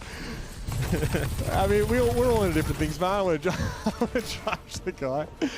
How are you going to make that work? Ooh, okay. Starting this one off right. Actually, 80s Wheaties, apparently. Bellisria in the back line. He just got hit with everything. Really nice sleep dart, and then the biotic grenade to follow it up. And ooh, okay, so I mean, this is what we talked about, man. Like, Xe is such a tremendous hit scan player that, you know, he can just take over these games sometimes. And starting off here on the Widowmaker, I mean, he has looked phenomenal thus far, and it's going to force the switch. MN3 is going to try and play the Widow to match it. Yeah, fair enough. Xe is a real terror on this Widow. And there it is! MN3 opens up and gets that counter Widow kill. Now the Fusion have the ability to advance. Yeah, it's like, I would love to see that shot. It had to be a grapple in a really interesting spot as bow supports here stuck for Florida Mayhem. That pile driver would have been lethal to Animo. He would have been popped up into MN3's purview. These headshots on someone are coming consistently enough to keep the Winston out of the fight, and AimGod follows up. I mean, you got to ask the question why we haven't seen Widow so far from MN3 or beforehand. He just headshot a bloody Tracer off screen. So, it also helps that Zest gets right up in Xe's grills. He's trying to come out the spawn, and he does it yet again here. Just, oh, and he's going to be like, hey, everybody is here. Florida, they're in a tough spot. Do you try and hightail it? You have the Wrecking Ball behind you. It's going to be a difficult spot to get out of. The pressure from Zest makes it hard for the Mayhem to coordinate on the following up on that sleep dart on Bellisria. So the Wrecking Ball gets a stay of execution for Philly, and they continue to advance. Xe pops the infra site here. And Philly know that trying to advance through this is inadvisable. So they wait it out. Yeah, you're wondering, like, how are they going to stop this potential, you know, fast push from Philadelphia Fusion? The infra site just so scary. I know you have a player like Xe, that vision, he's going to be able to knock down those shots pretty easily. MN3 not taking Widow angles right now because he knows... Oh, I think he actually, someone wanted to jump up top, and he actually hit his head on the overhang. No value from the Nano. Still a Primal on the horizon, and pressure being applied now to MN3. Pressure of the Simeon kind. Looks good. As someone gets right back in the mix here. You're not even worried about having to protect Xe. Bellisria can't get in close enough to really make you sweat as someone can control this high ground. Can MN3 keep forcing the Widow from this position, do you think? It's going to be tough, right? Because, well, what are your options? I mean, you move off of the Widow. Xe is going to, stand on the ship and, you know, just kind of click heads the rest of the game. You need the Widow to kind of keep him honest, but if someone can just control the high ground like we see him doing currently, I mean, you may just kind of play the rest of the round looking like this. Without a Primal, someone likely would have died there. There was enough players, I think, on that high ground to follow up on the immobility the pile driver would have imposed on someone. Better mind swatted away in midair, okay? Easy as you like. Hugo like that. Because you can't play, I mean, what are you going to do? Play Ashe here, right? I mean, you'll be able to survive the Winston, but you're not going to be able to go in against the Widowmaker. Oh, he's done. He's absolutely cooked. Nice positioning from someone with the body block. And I would love to see from Xe's POV, like, what does the pressure look like that's being put on him? Because, you know, he's been at, like, full HP the entire time. We've seen his outline. Like, Zest is able to get a kill on the Ana there. But, well, where is this pressure coming in? He might... The Philadelphia Fusion on Xe. I think the issue is if Xe's playing on top of the shuttle, how does Tracer really get there? What do you, like, try... You can't really blink across, like... You have to go to the bridge, and you don't have verticality as Tracer. You need to go the old-fashioned way. And maybe he just runs into Rupal first in the shuttle and says, well, I have to pulse this or I'm going to get ranched. There it is, Xe. Gets MN3, and Philly are stumped, Matthew. Yes, they cannot figure this out. And what do you do with your wrecking ball, right? Okay, so this time they actually knock him into mines, but I don't know if it's going to be enough for like a fight win here. As Aim God's going to use the Transcendence, going to try and keep everybody alive in this close corridor. The bio, big one. Fixer, gasping for air is checkmate. Chokes the life out of him. Pulse bomb there for checkmate as well, plus, yeah. Yeah, when you go to the high ground, Mitch, as the wrecking ball, like just think about it from like this point of view, right? You're most likely playing the Ana like up there with the Widowmaker. It's not like you have a Winston shield to kind of like throw down and block a sleep dart coming in or something like that, right? Like, or even if the Brig is up there with a whip shot, right, to just force you back. Like, you're just flying up there and like what, you get slapped bio grenade, you have to run away. Like the Tracer can't get up there with you. It's pretty difficult. Zest and MN3 are both having issues getting through. Someone, quiet the door, man, if I must say so. Zest knows he can't stand still for too long, otherwise he loses his head to the enemy Widow. This is how he gets onto the shuttles. We can double blink across. But again, Rupal always stands in his way, in between him and Exi. And someone is constantly pressuring. And that's just brilliant. A headshot on an enemy Tracer. Philly don't have an answer. And someone's not even like worried about having to get back and like peel for the team. Like everybody is totally fine there. As MN3 got the Harmbio, but that's going to be a biotic grenade. Yes. And someone's even got primal here, so you're not really worried at all. Matt, these are fundamentals though that Philly are stumbling on. Going up against a Winston Widowmaker setup on Gibraltar. It's been like this since the game is released, 5v5 or 6v6, but the Fusion cannot figure this out. Florida looking very, very good. Setting up Exceed for success here, and Zest gets pulsed by checkmate. What a dab on him at the end of this round. And Philadelphia Fusion, I mean, they'll be hanging their heads after that one. Devastating loss of momentum here on Gibraltar. Well, we talked so much about this like epic Widowmaker battle, right? And we like hardly even saw it. Because someone just dominated there. Like as soon as we got to that second part of the map, he was absolutely dominant there on the high ground. MN3 was non-existent once they got to that part of the map. And it's really because someone just controlled that entire choke. These two rookie lineups are trading blows, and this series is about to get pretty scary for Philadelphia. They do have a map pick here that it better be a good one. Otherwise, Florida are going to run away with it and lock them out of the tournament. Stick around, everybody. This is not the series you want to be missing. Map number 4 is right around the corner.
Florida Mayhem are showing us a multitude of different looks, and someone is helming all of them. This guy can do anything.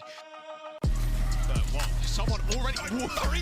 Excuse me? That's not allowed. Is he in a luge? What is this? Cool runnings? Sorry? Someone just slurped up proper on the way through. There's like someone just bolted a bloody hyper-powered Dyson to the front of him as he charges through the middle of the map. I mean, someone has to yeet the spaghetti. Someone was just able to follow him up, clean him up indeed. Someone going to flat Yurio here, and Dallas Fuel get absolutely Goomba stomped in this first fight. Someone trying to clear a few mines. He's very, very low, but he catches Violet still somehow. When it comes to rookies, I think someone is someone that we're really going to have to start heavily considering as one of the best.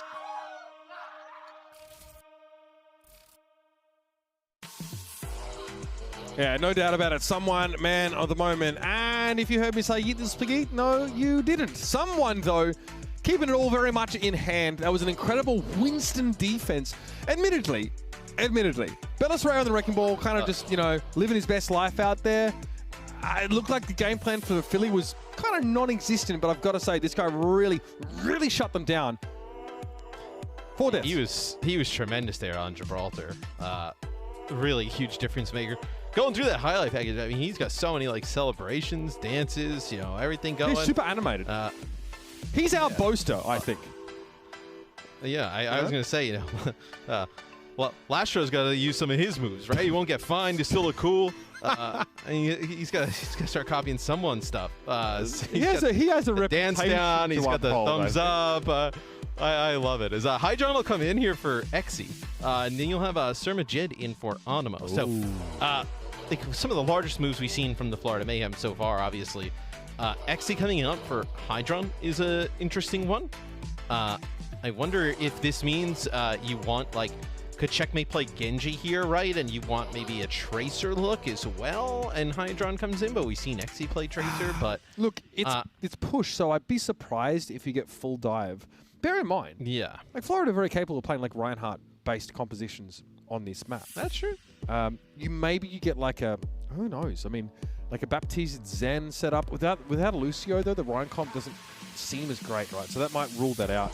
Saw Gunba there as well, just behind Sir Majid. A couple of words of encouragement here to, you know, this young player who's, you know, definitely playing the most high-stakes match of his Overwatch career. I think that's sort of safe to say now. An elimination match. They've really made a decently deep run here in the Midseason Madness after a disappointing campaign in the kickoff clash. And he delivered in map number 1, right? We talked about, you know, just how involved he was in so many of those final blows and really, really doing just a lot of the heavy lifting in terms of just eliminating the enemy team. He's faced criticism before for being reckless or dying frequently, but, you know, you take that in hand with his offensive power, and I think you still say that's a fair compromise. Absolutely. I think for Philadelphia here, Mitch, no subs on their side. I think you learn a little bit about, you know, like, you know, hey, what's this team made out of, right? Like, they're kind of going toe-to-toe with Florida, right? I think Philadelphia probably the favorites for most people coming into the series. You find yourself behind. Like, how do you bounce back out of this, right? Because, you know, to go far in some of these bigger tournaments of the year, right? You know, the mid-season, the playoffs, you're going to need to battle out of situations like this. I think it'll be really telling how they come out and look here at the start on push, because, you know, with Zest and MN3, they have that firepower, like we talk about, to really take it to Florida, and we've seen it at moments, but you got to get everybody on the team kind of like on that same page, right? I think, you know, specifically, I think, like, you know, Bellisria versus someone, I think someone's had a tremendous game where, you know, Bellisria has some moments, but you know he can play better than what we've seen today. Again, our issue was more with the game plan, I think. Yeah. You know, like, I think that part of Gibraltar, the shuttle phase, can be really oppressive, especially because the attacking Widow can only come from... It's tough for ball. Yeah, exactly. But the attacking Widow can only come from like one of 4 directions, and most of them are kind of covered. She usually doesn't want to play from the low ground, so that rules out half of those options, right? And you know, if defenders can get into a rhythm, it can be punishing. So Philly have to like try and... They have to manufacture some momentum here. New Queen Street, pick of theirs, so let's see if they've got what it takes. I mean, that dominant King's Row is not not that long ago. You know, so like Philly could easily come out and, you know, put together a dominant performance here on push. Although when you do have to like select a push map, right? We only have 2 in the pool. Like I feel like all teams are like pretty good at both of them now at this point, right? Like you at least have something you can fall back to on either of them, where you know it's not as huge an advantage, I think, as like picking a map like an escort or a hybrid, right? But still, we just saw on Kings Row what this team's capable of against Florida. I'm more interested now of like, one, can Philadelphia reach that and kind of force us to a game 5? And what does Florida have planned with this lineup that you got in, right? You sub in Hydron, you sub in Sir Majid. I think we know what's going to happen in terms of the supports. So, okay, so maybe the Sombra play. This will be fascinating. It would obviously have checkmate on, yeah, okay. Would have had him on like a less known hero of his. So I think Florida have maybe identified that Bellisria is a potential weak point here for the Fusion. If you exploit that Wrecking Ball and play Sombra into it, you might be able to derive some form of advantage there. But it doesn't mean that there's no one to contest MN3 on those longer sight lines here. Yeah, just think about, though, that the Discord Orb with the Sombra hack onto the Wrecking Ball, I mean, that's going to be tough. Yeah. Even onto the Tracer, right? If you're able to get a hack off with that damage amp, it's going to be tough. Yeah. He's back on MN3. The dive. Oh, it's sublime. MN3 sent cartwheeling into the wall.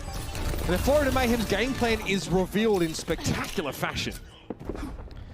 You see from MN3's POV, like just kind of looking everywhere, right? He's got the Tracer coming out from one way. He's got the Sombra from another.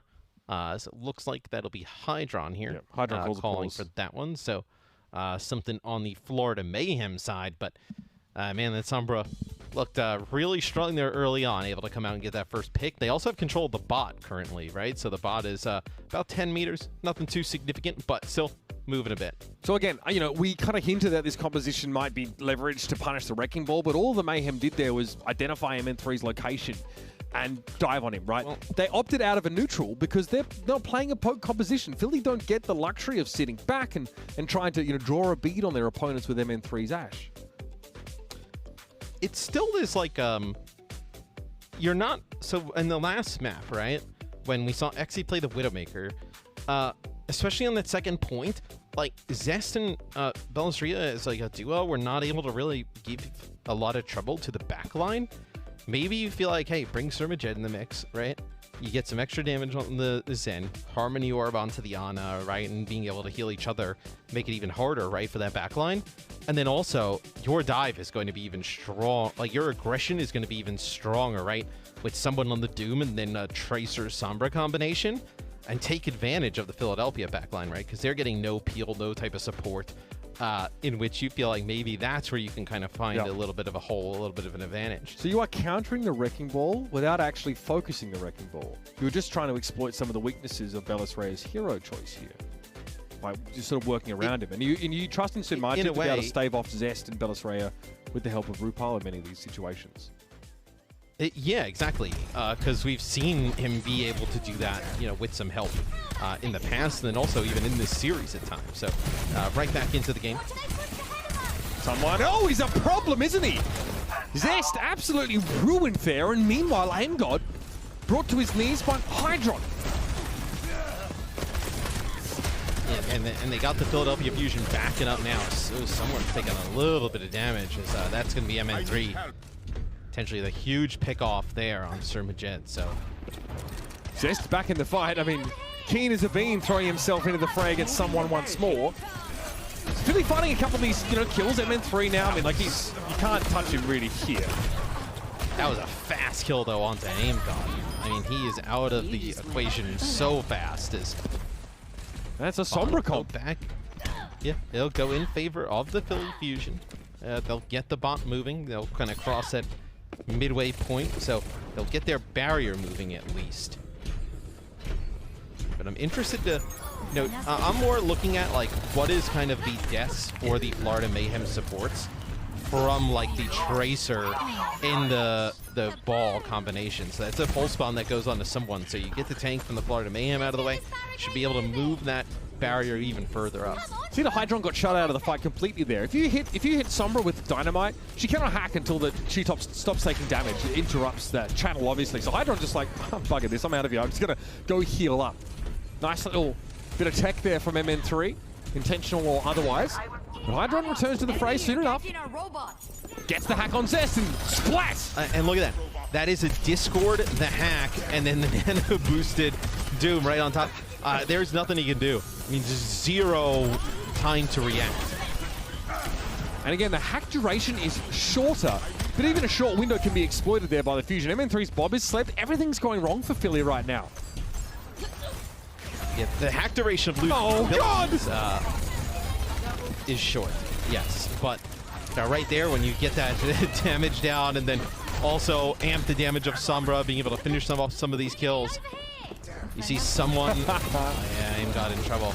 Someone Hydron and Checkmate, just like as a 3-person unit, just roaming the map, just searching for players who are a little bit too split, no supports in sight, able to pick up those kills. So this is always a test of rookies in game. Can you adapt mid-round without coach's input or interaction? Because they need to come up with an answer to this Sombra composition. The Mayhem get to pick and choose their target, and more often than not, they're able to dispatch it with this excellent coordination they're displaying. Another hack, another death. A game got down rather, but MN3 from that high perch was able to find a key kill on someone, and Aim God provides. Yeah, now before Aim God goes down, he's actually able to kill Checkmate, which is huge. They jump on Aim God, and within the second of being able to take him out, he's not actually able to use that Transcendence. So, looks like you'll have Belastria fall here towards the end. Hydron's still alive. I was going to say, is there a chance like Hydron like tries to spawn camp? Another hack. Oh, they get a hack. Yep. Now, if there's more than enough to get the recall. If there's more than 3 players, maybe that's a kill on Zest, but he's able to escape, as you pointed out. Still, I mean, puts the fear of whatever deity you serve in your opponent when you hack them like that, and just jump. Zest again, got a full foul of the hack. Again, he's just able to recall. That's cute. I like that Checkmate. Doesn't quite make the prediction though. A little late. I think if you dropped it a little earlier, I think it would have been fine. It's one of those situations where better late than never doesn't really apply. Margin down though. Belastria is able to find the Zenyatta here. Someone always in the mix to try and trade, with the Wrecking Ball starting now to have some impact. Bot is moving, Foreigner still have the lead, but someone is beleaguered, to say the least. Yeah, it's going to be the Philadelphia Fusion bouncing back with a fight win, able to take the lead. They're going to get to the checkpoint here.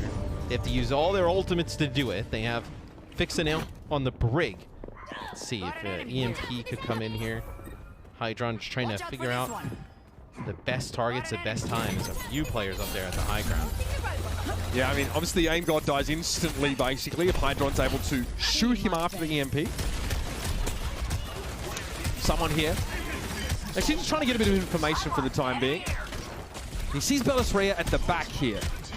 He'll know there'll be a wrapping flank here on that right-hand side from the ball. The Mayhem definitely need to make a move, though. They are behind. We're at the halfway point of the round, just past it here. Hydron's still holding this EMP now. Oof. Yeah, I think they're actually trying to, with someone there, what we were seeing, he's just trying to find a target, I think, and a little bit scarier to go after that Zen when the Brig is in the mix now, right? Yeah, I mean, not that it wasn't scary enough already. That's it, MN3 picks up Hydron at a distance, and that EMP gives you nothing. MN3 starting to control that high ground, and this is something we highlighted, right? There's no long-range opposition for MN3, so how will he be kept in check? Well, mate's got it. Philly, though, want to keep advancing here, and another Wrecking Ball inclusion for Belastria. Bot is still going for the Fusion. Do you switch off of this if you're the Florida Mayhem? Like, what are your thoughts? You don't have an EMP here. You don't have Pulse Bomb. I think you probably, a Tracer seems to be like the one consistent pick against like all compositions. Do you consider trying to throw something else in the mix here? This may well be like their anti-Wrecking Ball protocol on this map. Or anti-Doom as well, as we've often seen it used against teams like Atlanta and Houston. Hydron doesn't look like he's really inclined to make that switch. Problem is he can't really contest, so if he's like the last player, he has to just watch the bot go. Hydron taking a ton of damage there, potentially from burn. It's unclear. It was damage over time either way. Florida are a little bit disarray right now. Good pressure, but someone can't break through here. Great hold by this backline as Aim God gets rid of him. And they nano Surma Jet, and he just, like, there's a bunch of players dead at that point. Just kind of jumps down from that high ground. Getting sloppy.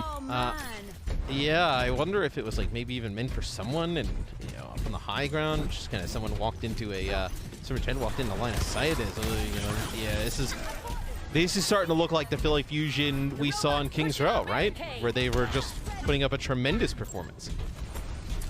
Yeah, Philadelphia are recovering here. The Mayhem again. 3 is... Yep, again, he's not contested. Might have been a big error, you know, going towards a Sombra instead of trying to match longer range hit scan, because Philly is starting to make this a bit of a blowout now. Zest is hunting. Even when he doesn't really need to, you're getting close to finishing the map, and this will be the rally. Just to give some overhealth to everybody. Okay. Philly over 100 here. This is dangerous for the Mayhem with only 2 minutes left in the round. Aim got hacked though, so they can chase him down. Getting value out of the Sombra here is imperative. What's terrible for Florida as well is they don't have the checkpoint currently, right? So when the bot goes all the way the other way, it's going to stop for a period of time. Yeah. So, like, even if uncontested here, you're looking to start to get to your barrier with probably, what, like a minute and 10, a minute on the clock, right? You know, best case, right? Here's some kind of stall coming through. Hydron. Yeah, so you're in a real top spot. You need a fast... Oh, you're kidding! This is enough. That window is so slim. Hydron hacked Aim God, if I'm not mistaken, and then EMP, but Aim God managed to get a Transcendence in between. Now, yeah, MN3 still goes down, but that's quite remarkable in and of itself. Still need... The bot... He moved back. Got pushed the other way, though. Zest was on it. Like, the bot was about, like, towards the midpoint here, and Zest actually got on it and pushed it back a little bit. So that buys Philadelphia even some more time. All right, the minefield could be a problem in overtime for Florida as well. Hydron down, MN3 picks him off. Pulse Bomb, though, is a good one on a fixer, and someone, yeah, you're going to go aggressive with this one. MN3, there's no escape. So it looks like, I can't believe I'm saying this, butt scratch on the menu. As Belisria not advised to try and stall here. Yeah, it's, just let it go. We'll get this checkpoint, 30 seconds to go.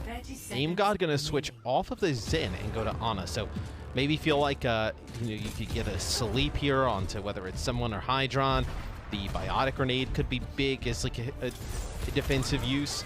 Oh, they're gonna try and nano Surma Jet here on the flank. I love that. He's the distraction though. And then someone comes in from a different angle and disrupts the backline of the Fusion in a huge way. And yet it's still going to be a trade. MN3 is able to deal with checkmate. That might end up being a huge kill. And here's the nano Surma Jet looking for his next target, but none are presenting themselves. Trying to chase Belisria down, but he's going to try and break line of sight, and someone's under a lot of pressure right now. Special delivery for Zest. It's airmail straight to Rupal's forehead, and have all claimed the Ana. Someone's in a lot of trouble, burning down now, and the overtime scenario goes as we feared as the Philadelphia Fusion. They're forcing a map 5.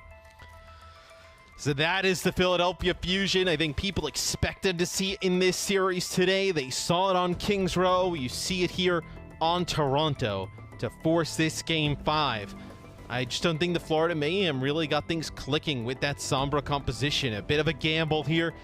Doesn't pay off. Excited to see what they bring into this 5th game, though. Oh, man, way to make it spicy. So many of these elimination games are going all the way, and we wouldn't have it any other way. Stick around, everybody. It's time to decide the fate of the Mayhem and the Fusion. Only one can advance in this lower bracket.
Well, here it is. 4 maps of incredible and rather swingy Overwatch later. We're here in our map number 5. And the one question is, who's got more left in the tank? The Mayhem losing that 4th map. They get to select map 5, but whichever way you slice it, it's going to be a control map.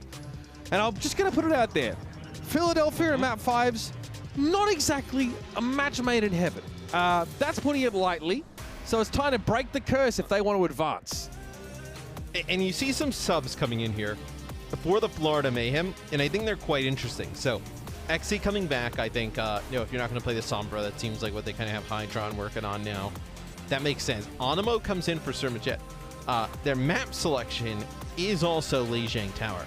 I mean, this kind of, like, at least to me, seems like, are we going to see, like, some Reinhardt, Lucio type action? Or maybe, yeah, I mean, some Winston-based stuff. I mean, you can still play, like, maybe they want the Brigitte in the mix on some of these compositions as well. I think it's a really interesting call here. Do we get that from Philadelphia? Ryan, Lucio-based rush-looking styles. Again, we've seen a lot of teams on Control Center, especially opt for Genji. That's absolutely hero in both Checkmate and Zest's wheelhouses. Both of them have actually displayed really impressive performances on them. And XC comes back in, right? So we know we're probably not going to see any sort of Sombra-esque strategy. It's probably going to be hard-hitting DPS coming out from both of those, some longer-range hits again. Here's the road ahead for the team fortunate enough to advance here. So obviously, loser goes home. And like I said, for the winner, it's a matchup against the loser of Hangzhou and the Gladiators. I mean, that is, Say it! These matchups are just insane. Like, you know, Johnny actually picks the Spark in that matchup. Yes. I love it. It's a little bit of a wild card pick, but, you know, I'm just saying, Shy versus Patapon, that's some spice. Shy is crazy good. You know, another type of player like we talk about, like XC and MN3, that could just dominate a lobby. We'll see what the Florida Mayhem have cooking up here for this final map. This was their map selection. Control Center first. If you were trying to play some Reinhardt Lucio stuff, I mean, you could not get a better map here first. And yeah, it looks like that's what they're hovering out here early on. So interesting enough that they go back to this when it did not work on King's Row. King's Row, obviously very, very different. Fury was able to play the Sigma, be on the high ground a lot of the time. You know, it was just domination from Philadelphia. And you run this Wrecking Ball setup here against this Florida Mayhem Reinhardt-based composition. Maybe it's more of a matter of will you, won't you, as Belisrea. He acquiesces. It's going to be a Wrecking Ball versus Reinhardt matchup. Philly with the Baptiste Zen look here. Florida with a pretty classic, the composition that London really pushed, right? Reinhardt, Rush with the May in there as well. Baptiste, and Lucio. This is going to be a banger. Sojourn. Yeah, Sojourn seems to fit into any composition. Is does not here. He's being snuck up on. J-Mate hosing him on down. Aim God falls there to the Endothermic Blaster, and Zest is faring hardly any better, but Arno is under a lot of pressure. Belisrea drops in. This is going to be a scrappy affair. But Florida may have come out on top as that dust starts to settle a little bit. Belisrea able to find Checkmate late in the fight, but it is too late. Yeah, definitely too late. So MN3 up there just kind of firing shots at someone. Someone was quite low. I actually thought he was going to fall first and Philly was going to come out on top, but a speed boost around the corner and Checkmate right up in his face. Solo kills. That's a one clip. Solo kills. Zest leads the league in lows, and now you're seeing why. Trying to force Ice Block out of Checkmate, but he's a little too canny for that apparently. Someone, though, might be a decent candidate for this delivery, and there it is. That's another for Zest. Someone goes down, and Animo's seen better days. Ooh, that Discord orb made it awful hard to stick around. What a way to open the fight for Zest. Yes, his Tracer has been clean all series long. Like, you know, and MN3 has had he's had a lot of good moments in the series. Like, you kind of think back to Gibraltar when it was really slowed down. You know, Zest's kind of the consistent player for the Philadelphia Fusion throughout. Is They'll have a minefield here set up. So could be pretty good against this comp, right? Florida needs to play close together. Zest again hunting. Florida clumping up as their composition allows for. Constant pressure, but that's going to be relieved by an ice kill to the cranium. Checkmate's able to stave off Zest and then destroy Fixer. This is a great look from Florida right now. Someone may have gone down. Let's see how key he is to the plan at this point in the fight, but the Fusion don't really have the personnel to force anything. It'll be back to the Mayhem. Yeah, I feel like at that point the damage is done, right? As Florida will get the point back in their favor. Philly not even able to get up to 50%. How do you get used to Blizzard here? Like, I find this to be difficult. No, maybe it's just to try and get the backline. You're just going to try and go after the Zen Brig with the Blizzard, because those are really the two like stationary targets. Everybody else has tons of mobility. Belisariya lucky to get away there. The main wall almost claimed him. Would have trapped him in there with his enemies. Checkmate has to ice block there. We had a Discord orb on him as well. Animo gets the sound barrier. It's not interrupted, but who's benefiting from it? It's just Checkmate, really. That's a big investment to make in one teammate. And Checkmate eventually is felled anyway. MN3's got to connect those, but Exy shuts him down with a rail of his own. Belisariya, though, dealing with the offending Sojourn. It's a big slam. Belisariya knocked to the ground as someone cleans him up, and the Mayhem move to 75 to 47. They have to use everything to do it, but the Fusion with some of the switches they've made, you know, you had the Transcendence, you haven't been able to build up like a secondary support ult. There's, you know, Rally nowhere close to being online, and what are you relying on right now? Zest to make a play as someone gets taken out. That's a Discord orb with some extra damage coming through. Someone trying to follow up with the Blizzard, apparently, but XC loses this Sojourn duel. MN3 comes out on top, and Philly are able to cut a swap through the Mayhem, and they'll have to flip as well. Belisariya has to respect Checkmate. He tries to stall with an ice block on the point, but it comes a second too late. And that will give Philly the advantage for the time being, but all Florida need is one fight win. So what are you looking at here for this next fight? Ant Matrix probably comes down. Do you do like a minefield near it, right, to force people out of you know, that area, so you're not able to get the big, you know, damage buff from that? Could be crucial. That's probably what you're looking at here. Maybe just kind of like around the corner and you hit this Ant Matrix. Belisariya just passing through for the time being.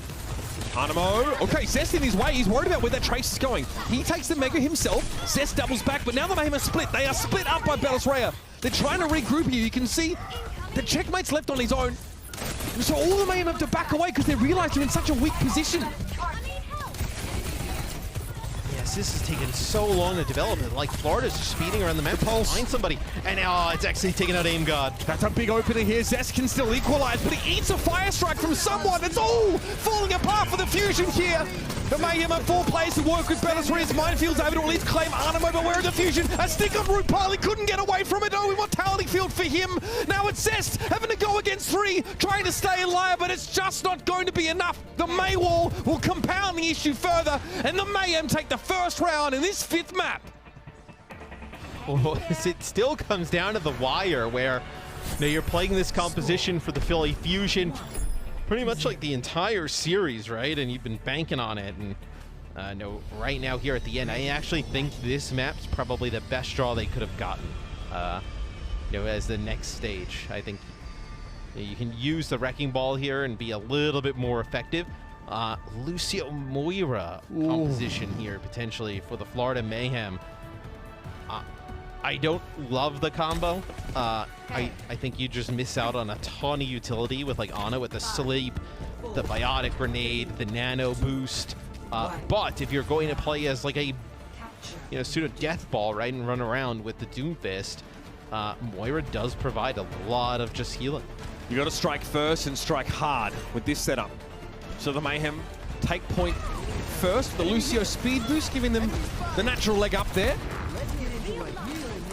Keeping tabs. Animo spots him in 3, but Xy's already picked Fixer out with a beautiful rail headshot. What a start for the Mayhem here to try and end the series. Oh no! Oh, it's knocked off the side, but you know, time and time again on the Sojourn, he's able to come up with these first picks.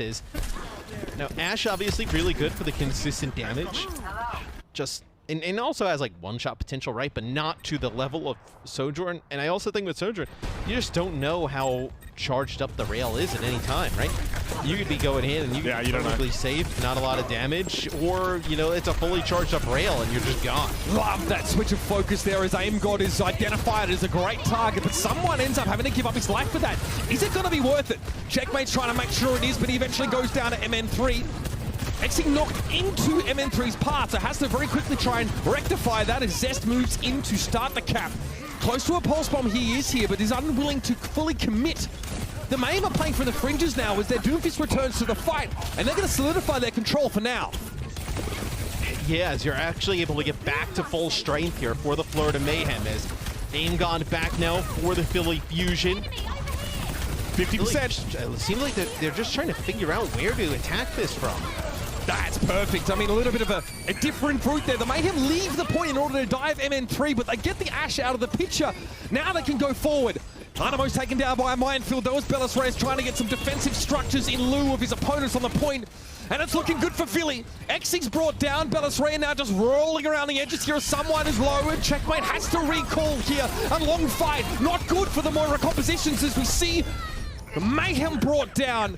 It's Philly moving into residence here, but it's 74% already for Florida, Matt. Yeah, it took a long time to develop. They are finally able to just kind of like outlast the Florida Mayhem, and their composition is now all the pressure on Florida. How would he break back in? Few ultimates online for Philly.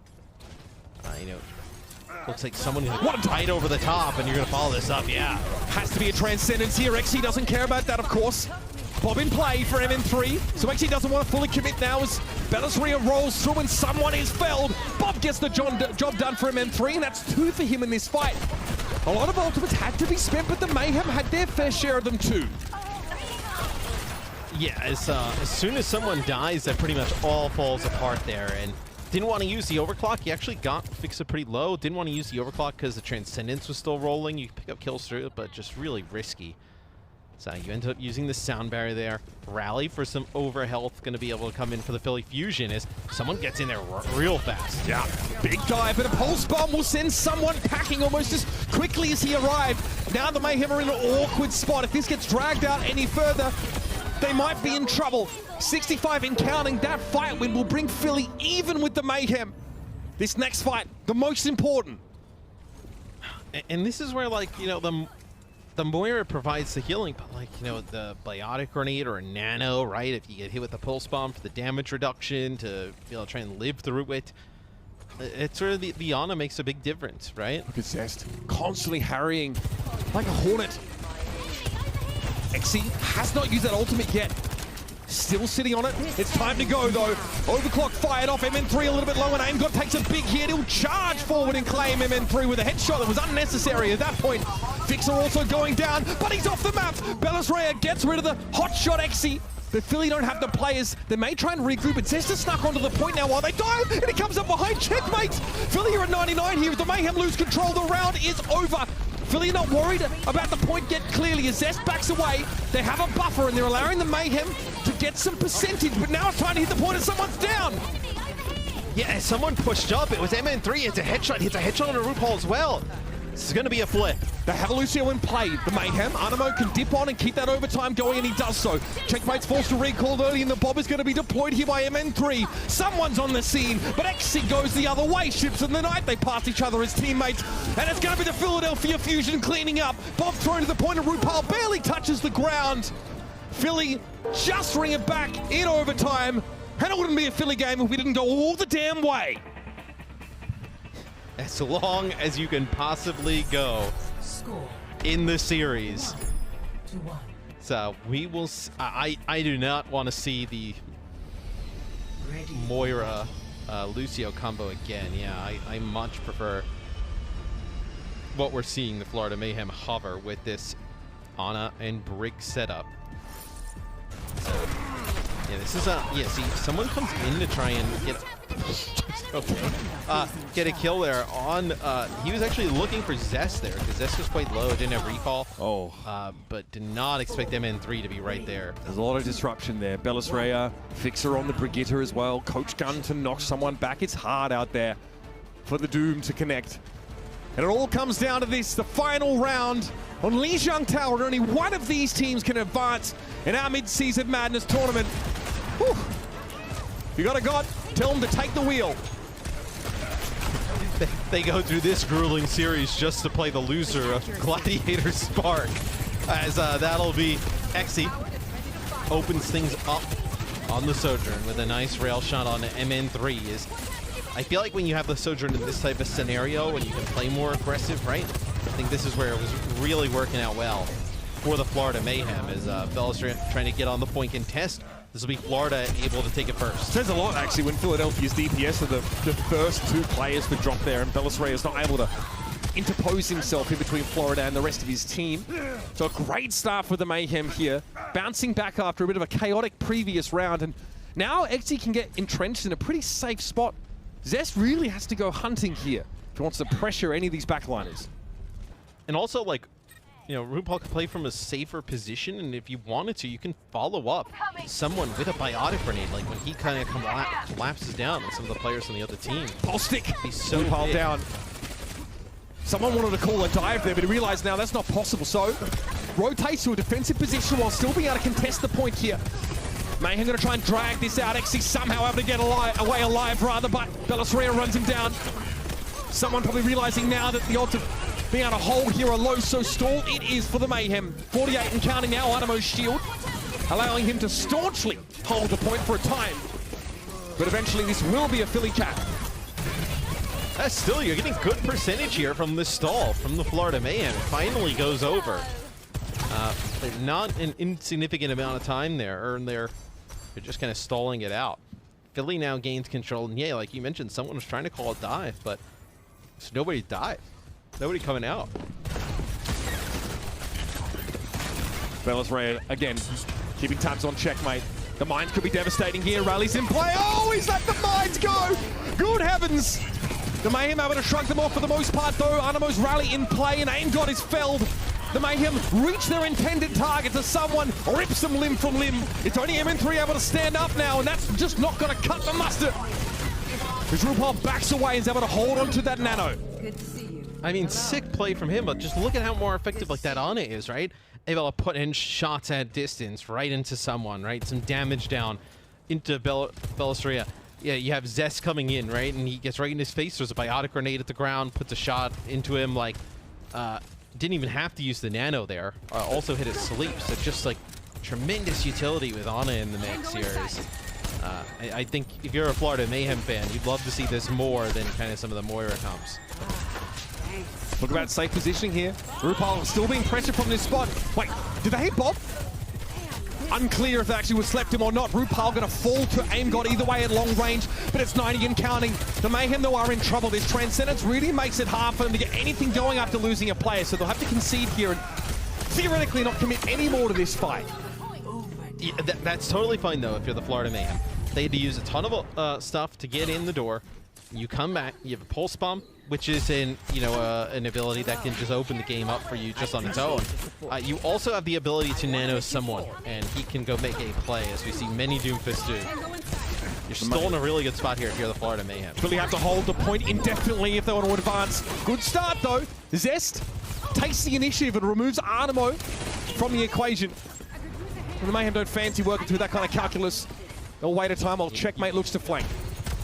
If you lose another player here, though, like that's going to be like a solid 30% probably over to the Philly Fusion. Checkmate's pulse doesn't hit. Just off of that Pulse Bomb.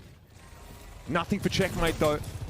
76 and counting. This is getting a little dicey. This is where legends are born, Matt. MN3 with 2 crucial headshots now as Philly lose control of the point, though. They need to keep an eye on that. Big kills from MN3 and he's controlling the space now. Someone, it's nobody. Drop to the ground and Philly are now in control, and this is now last-ditch territory for the Mayhem. XC switches to the Cassidy. It better be enough. Yeah, and RuPaul downing at the end here as he's going to go to the Lucio. Can they even touch? Be on checkmate to get a touch. Just checkmate recalls here. Where are the rest of them though? Someone needs to make the push and he does. He's on the point. Zest hit with the seismic slam. Dynamite thrown out. That's a lot of good damage and Bellatrix is going to threaten on the outside. Xe marks the spot as MN3 finds the treasure. It was the frag. Rally. The Cassidy's out of the picture now and MN3 finds another one, but someone's keeping his team in it. 2 kills for the Mayhem's Doomfist now and Zest has to respect. But there's no chance either of these teams are leaving the point now. RuPaul a little low, Bellis Reyes looking okay. Bob sent off the map, but that's the pulse to end them all. Zest finds RuPaul. No Lucio in the fight at all here for the Mayhem, and MN3 has a safe position to play from. Artemo falls, bullet between the shoulder blades, and Xe finds one between his eyes. The Philadelphia Fusion have done it in overtime. 3-2 victory, and they will advance in the Midseason Madness Tournament. Oh, some absolutely clutch plays there at the end from the Philly Fusion. As you know, Florida, they put together a really good series, better than I think a lot of people thought, but just come up a little bit short. And I think if you're Florida, you go back, look at some of those compositions, and yeah, maybe you can work on some of those. And man, just I feel like at the end there specifically though, like Zest and MN3 just took over. Like, you know, when you have those fights and they get chaotic and they get separated, and you know DPS can make an impact, find you know an opening. You know, MN3 at the end was able to get like 2-3 headshots. Like, you know, Zest coming up with pulse bomb kills. I think actually probably the biggest kill of that round, like it's gonna sound super bizarre, is the solo pulse bomb stick on the Animo. Yeah. Because that gives them about like 20% extra point progress. I mean, that was free. That might have been. Right? I think was that RuPaul on the Lucio actually. He switched over to try and touch the point At the end, yeah. Yeah, and we talk about these MN3 solo kills. Incredible that he's able to provide so many of those at crucial moments. But Zest there in that moment as the Tracer, we talked about how leads the league in those solo kills per 10, and he found it when he truly needed it. Let's talk about our player of the match here, Matt. So many to choose from on the Fusion side. They really floundered midway through this series, but it's their DPS that really carried them forward. And in those last moments, in my opinion, player of the match is going to have to be MN3. What a legendary moment there in those final seconds, kill after kill. What a way to finish off an incredible series of Overwatch. And it's not even just the like first picks from MN3 that are like super impressive. It's, you know, Philadelphia Fusion starting off a fight down a player, and then he just like comes up with 3. And, you know, just landing these headshots out of nowhere, especially at the end there on Lijiang Tower. But him and Zest is a combo, and you got Zest rolling on the Tracer, and this level of pressure and, you know, hit scan dominance back there. You get the rest of the team kind of right. They're going to be a tough out for anybody. I mean, the skill of MN3 and Zest is crazy. Oh yeah, it is ridiculous. I mean, Zest operating as the solo killer that people were hoping that Decay could kind of be, right? On that Justice team, everyone sort of hailed him as like an individual that could really turn the game on its head. But the best part for Zest is that he sat next to this guy, MN3, who really over the course of this match was great. You know, we talked about the Ashe duel he was taking with Xe early in the series. It didn't look good for him. When it moved to Sojourn, he shone. The Widowmaker matchup on Gibraltar, a tough one for him, but it was really had a lot to do with the map and how good someone was at controlling those spaces. But he gets his revenge. He gets his comeuppance in that final map. And his Ashe is the one that shines brightest. Philadelphia Fusion always know how to make it exciting, and they set themselves a date with the loser of the Hangzhou Spark and Los Angeles Gladiators. There's more incredible games on the way, not only for the Fusion, but for us tonight. We're only halfway through. We're going to go to a break. I'm going to wait till I get off cam to, you know, fist pump. We'll see you guys later on.